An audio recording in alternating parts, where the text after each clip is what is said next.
하나님 우리 사랑하십니다. 잘못할 때는 꾸짖으세요. 말을 안 들으면 결국 벌을 주어서라도 고치려고 하시는 분이십니다.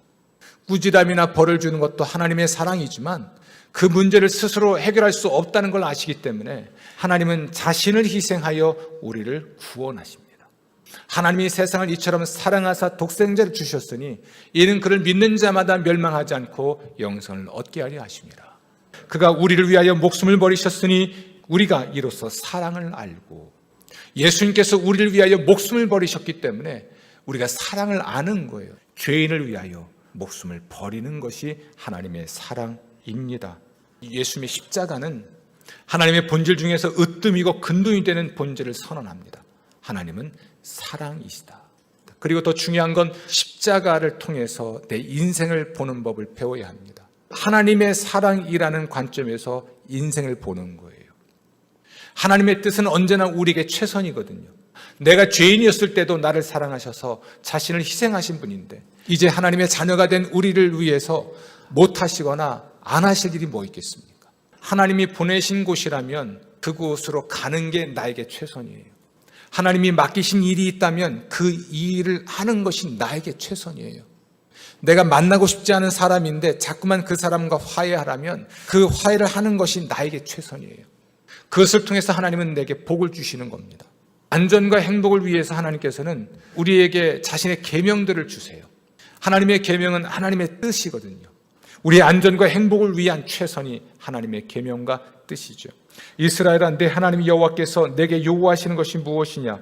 곧 내 하나님 여호와를 경외하여 그의 모든 도를 행하고 그를 사랑하며 마음을 다하고 뜻을 다하여 내 하나님 여호와를 섬기고 내가 오늘 내 행복을 위하여 내게 명하는 여호와의 명령과 규례를 지킬 것이 아니냐. 하나님이 요구하시는 건 우리가 하나님의 계명을 지키는 겁니다. 하나님을 사랑하여 하나님의 뜻을 받드는 것입니다.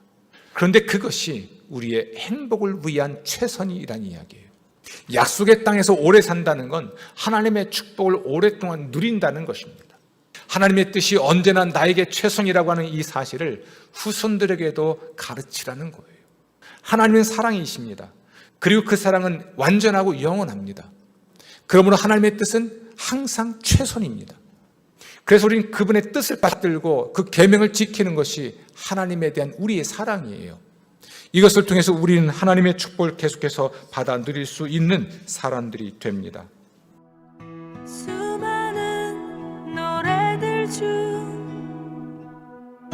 가장 뛰어난 노래, 나를 향한 아버지의 노래.